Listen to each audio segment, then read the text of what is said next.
So, ఎలా propose చేశారు? ఎన్ని సినిమాలు పాడిన తర్వాత ప్రపోజ్ చేశారు మీకు? మీరు ప్రపోజ్ చేశారా? ఒక 4 మూవీస్ తర్వాత. మీ ఇంట్లో వాళ్ళ రియాక్షన్ ఏంటి? ఇంట్లో వాళ్ళ రియాక్షన్ అంటే ఇది ఆల్మోస్ట్ అరేంజ్డ్ లవ్ లాగానే. టోటలీ లవ్ కూడా కాదు, లవ్ అండ్ అరేంజ్డ్. ఓకే. ఈ లోపలే మాకు ఒక 2-3 ఇయర్స్ పరిచయం ఉంది, ముందే పరిచయం ఉంది. ఓకే. అంటే సేమ్ ఫీల్డ్ కదా, కలిసి కాంపిటీషన్కి వెళ్ళినప్పుడు అక్కడ కలుస్తాం కదా. అవును. సో అండ్ సో ఎట్లా అంటే ఎప్పుడు వాళ్ళే వస్తుంటారు, కొత్త కొత్త వాళ్ళు ప్రతిసారి కొత్త కొత్త వాళ్ళు రారు కదా. ఒక కాంపిటీషన్కి ఒక సెట్ ఆఫ్ సింగర్సే ఉంటారు.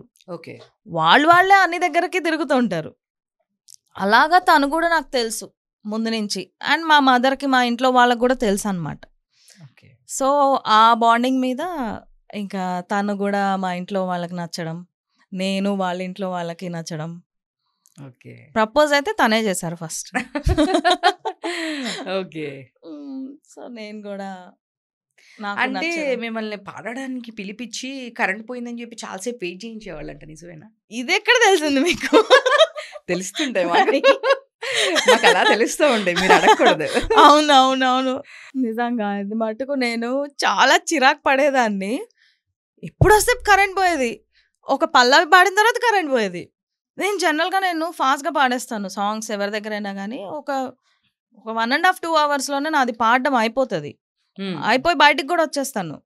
షకీల్ గారి దగ్గరికి వెళ్తే 1 డే కూడా అయ్యేది కాదు. మార్నింగ్ 11కి 12కి వస్తే ఇంకా నైట్ 8-9 అయిపోయేది. ఎందుకు అబ్బా అంటే ఈ కరెంట్ ఎక్కేసేవాళ్ళ మధ్యలో.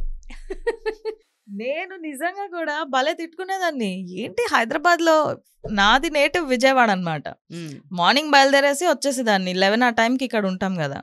ఏంటి అసలు హైదరాబాద్లో కరెంట్ ఉండదా ఏంటి, ఇక్కడ ఎంత స్కేర్ సిటీ ఏంటి అని చెప్పి తిట్టుకునేదాన్ని. నాకు తర్వాత తెలిసింది అదంతా షకీల్ గారి పని. నెక్స్ట్ అవన్నీ ఒక మెమరీస్ అనమాట మీకు. అవునవును. సో ఇంకా చూస్తే గనక ఇప్పుడు షకీల్ గారు ప్రొడక్షన్ హౌస్ ఒకటి స్టార్ట్ చేశారని విన్నాము. సో మీరు కూడా ఎంతవరకు దాని బాధ్యతలు తీసుకుంటున్నారు?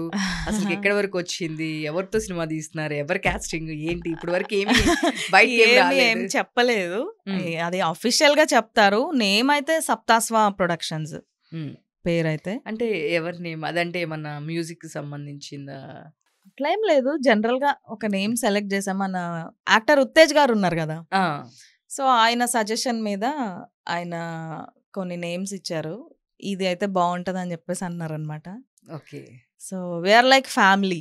ఉత్తేజ్ గారు అండ్ వాళ్ళ అమ్మాయి పాట కానీ వీఆర్ లైక్ ఫ్యామిలీ అనమాట. రెగ్యులర్ బేసిస్ మీద కలుస్తుంటాం.